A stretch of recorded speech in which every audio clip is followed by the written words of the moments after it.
Jeg vet at mange somaliere har gjort en fantastisk jobb, har krevende yrker. Waxaan ogahay in dad badan oo Soomaali ah ay arrintan hawl adag ka qabteen, ayna Soomaalidu ka shaqeeyaan shaqooyin iyo xirfado adag oo uu qofku si sahlan fayraskan ku qaadi karo.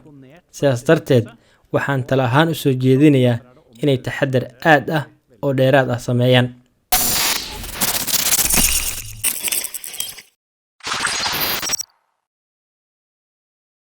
waxaa hadda soo idlaaday shirkii jaraa'id ee dowladda hoose iyo maamulka iyo dowladda hoose magaalada Oslo ay halkan ku qabanayeen. waxaa soo baxay sharciyo cusub oo la xiriira coronaviruska ama COVID-19. haddaba waxaan su'aalo ka weydiinaynaa xaaladda soo korortay. su-aasha koowaad aan weydiinaya waxa waaye xaaladda faafitaanka koronaha magaalada Oslo oo sii siyaadaya, maxaa inkaga qorshaysan haddaad tihiin dowladda hoose? Nå har vi, tusen takk. Waad mahadsan tahay. Sida aad arkaysay, waxaan maanta soo rognay tallaabooyin kale oo cusub. Waxaan soo rognay in dugsiyada dhexe iyo kuwa sare la fasaxo, casharada iskuulkana qaab fogaan arag ah ay ardaydu guryaha ku qaataan.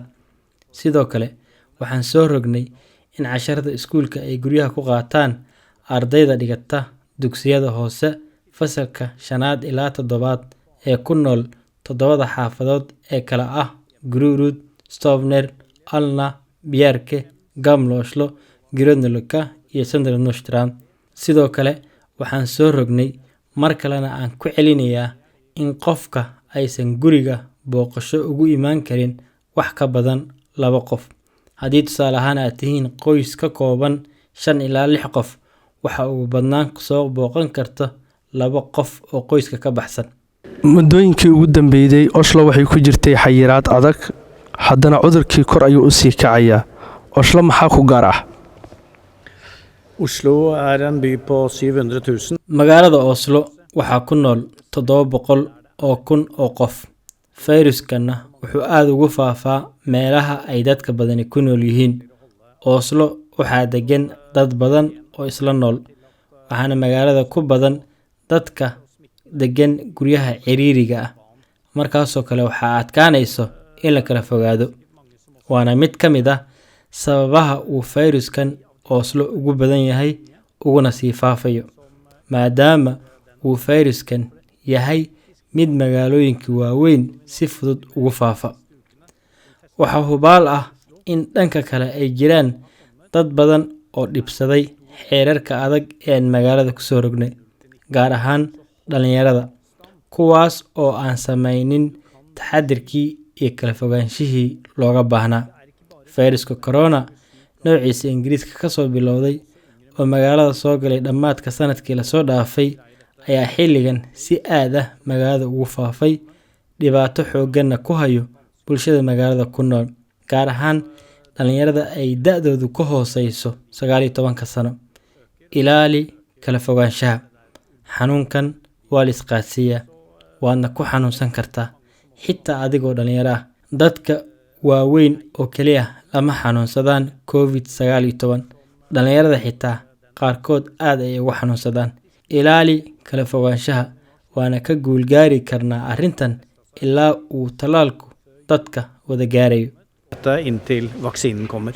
haddii xaaladdu isbedeli weyso booska feeriyaha kadib, maxaa idiin qorshaysan ka degmo ahaan? Nå håper vi smittetallene går ned. Hadda waxaan rajaynayaa in tirada cusub ee dadka fayruska qaadayo ay hoos u dhacdo.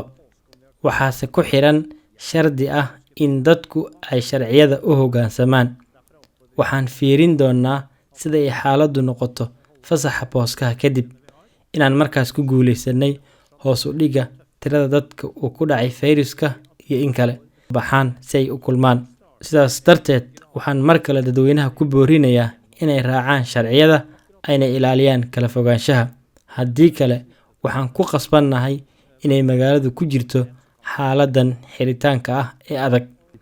Haddii aan aragno inay tiradu hoos u dhacday, waxaan bilaabi doonaa in si xadidan oo taxadar leh ayar dib loogu furo magaalada Oslo.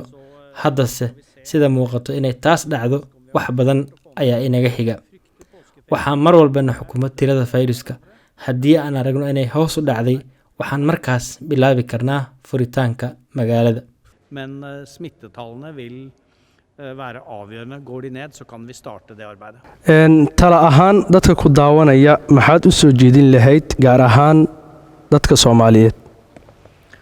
Jeg har selv bodd i Eritrea. Anigu shakhsi ahaan waxaan ku noolaan jiray dalka Eritrea. Wax badan ayaana ka aqaanaa dhaqanka bulshooyinka dhoolkaas ku nool. Waxaan ogahay in isla jooggu iyo salaanta garabka la isku dhufto oo kale ay muhiim tahay. Laakiin hadda sidaas oo kale ha samaynina. Sidoo kale gacanta ha iska salaamina, xabadkana ha isgelinina. Kala fogaada. Salaanta noocaas oo kale ah fayruska ayaa ku sii faafa. Haddii ay jiraan carruur aad awoowo u tahay oo rabo inaad xabadka ku qaaddo, fadlan hadda ha samayn.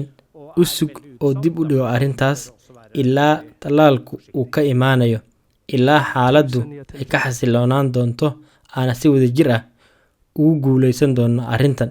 Men jeg vet at mange somaliere har gjort. Waxaan ogahay in dad badan oo Soomaali ah ay arrintan hawl adag ka qabteen, ayna Soomaalidu ka shaqeeyaan shaqooyin iyo xirfado adag oo qofku si sahlan fayraskan ku qaadi karo.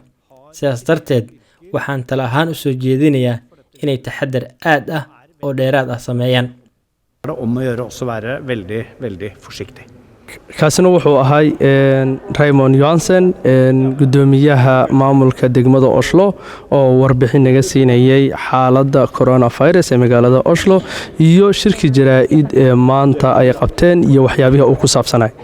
halkan nagala socotaan waa Nursum TV iyo ay-adda Info 123 oo iyadoo haalaba ku howlan in wax u qabato bulshada Soomaaliyeed.